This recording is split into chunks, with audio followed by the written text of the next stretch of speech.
education. Hmm? Oh. No, no. Go ahead. I get distracted easily. Okay, so I think that the future of education is between these things, open online resources, analytics, and MOOCs, also e-learning. But I also think there's a lot of problems with them as they currently are. The analytics, not really a problem with the analytics, but maybe it'll be used in a different way. But the open online resources, I think, is a good move towards the future with books. I feel like it's still in that old paradigm of doing what we always did, but now making it digital. The same with the MOOCs, the same with the e-learning classes. I mean, you're basically digitizing teachers, you're digitizing books, you're getting it out there. It is an openness to a change in philosophy. But I think these things need to go several steps further, and I think they will. Now, open resources, open educational resources is right now books. There's some pamphlets and worksheets on there. There's classes. But I think when we add these to MOOCs and we make classes more open, where you can actually then use them and you're collecting the data from these. And instead of having the analytics where it's all in one place, have it be more centralized. And I think you can do this by, instead of by looking at who owns the analytics. Right now, who owns the analytics is generally the company or the school districts that made the learning activity. If instead the students own, the learner actually owns the data, you can have analytics companies where they pull, and it can work on something like using crypto and bit technology so that you're pulling the data from them and they're sending it to them. So I'm the learner, I own my data and I can give you access to it. And I actually own all my data from these different sources, where I'm learning from the books, from where I'm learning from the MOOCs and video game, educational games, and e-learning classes. I think these don't take it far enough, but I think they take it as far as you can now, and they're also, as we create these things, once they're created, they're there. Unlike traditional classes, like once the teacher teaches the class, it's gone, it doesn't exist anymore except for in the minds. But these, they're recorded, they're there, which allows for more specializations of classes. So when you're teaching a class and it's gone, it's generally generalized, but then if you're teaching a class and it's there forever, you can start making classes that are more and more specific to people's needs.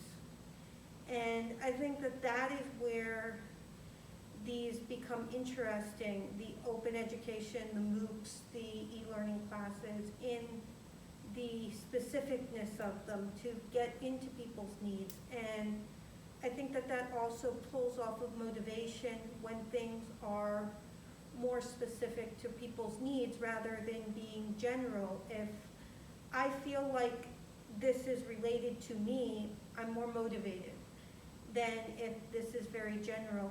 And you can move towards, and the more you have these things built up, you can move away from teachers as teachers, I'm the teacher, I give you the knowledge, to I'm the learning facilitator, and I'm helping you find the knowledge, and I'm helping you learn to meet your needs. And we need that change of the things being needed for what students need to learn to be there, to move to that change of having students drive their own pathways.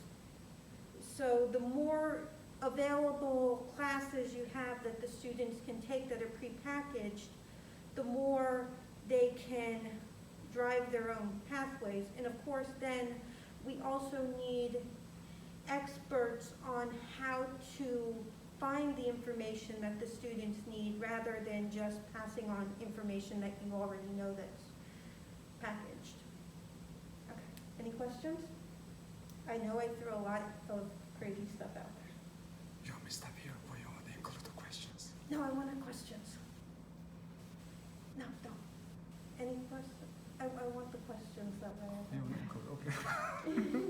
Unless they feel more comfortable with No, that. just as very much we covered what has been said in the like three discussion we had before, Yeah, and it's the e-learning is just something. I guess this is the vision for the future, especially now with the COVID.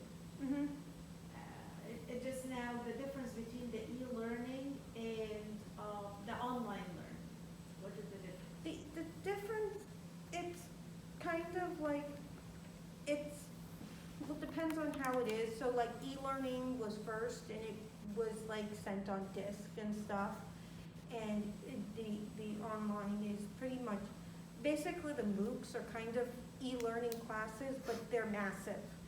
They're sent out, they're online, they're massive, where the e-learning classes are just like, I make a module, you do it, you click through. There's not generally the discussion boards and stuff, and they're limited to, I take it by myself. It's very much like the XMOOCs. The what? The XMOOCs. Probably. Yeah, the middle one. Yeah, so, I mean, it's, e-learning came first, and I actually took some e-learning classes before. They're fun to me. You click through, you do the stuff, you answer some questions. Thank you. Yeah. And also how to use all of this stuff into your teaching process.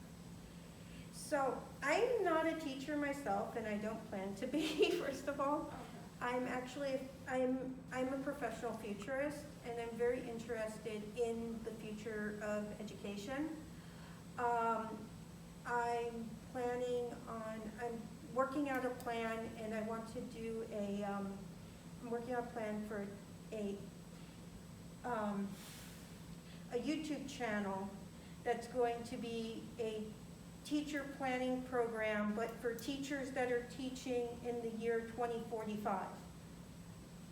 So looking at how things will be different then and what they might need. And I think that the teaching profession is going to be completely different. I don't even think that there's going to be a big difference between teachers and learning facilitators, and then like coaches. And I think that all three of these are going to become more important, and they're going to be differentiated, where the person that is the actual teacher, I'm the teacher, I have the knowledge, I'm giving it to you, will probably not have very much contact with the students, the learners, where the learning facilitator will, and then the life coach will. And I just think that there is going to be a fundamental, or hoping that there will be a fundamental change in how we will be treating young learners or even old learners. And I don't know if I answered your question or not.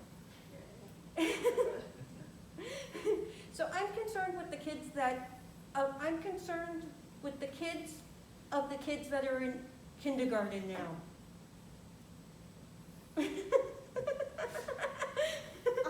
I have no idea. Because I just teach the elementary school students. They're kids. Yeah. But you know, the little kids. She said the futuristic. So yeah.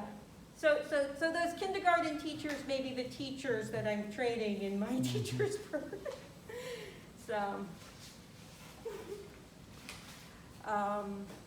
yeah, so I'm doing it as a fiction, and also I'm doing it that way because when you're looking at radical change and you're trying to do radical differences in futures, there tends to be a lot of backlash, and especially if I'm showing a system that's very different, people don't want things to change. It's one of the reasons why you said it in the future to begin with. It needs to be, and this is one of the things I learned in my future studies when you're doing stuff like this, it needs to be far enough into the future where people don't feel threatened by it, that they're not going to lose their job because of it, but close enough where people are willing to work for it. So that's why around 25 years is good, because people, I mean, you're working now, 25 years, you're going to plan on being retired, it's not a threat to you. But it's also where people are still going to be affected by it, and if it's something that they want, they're going to work for it. So I'm not planning on building the educational standard, I just want to talk about it and as a possibility, and to open people's minds and ideas and to get the conversation going. So,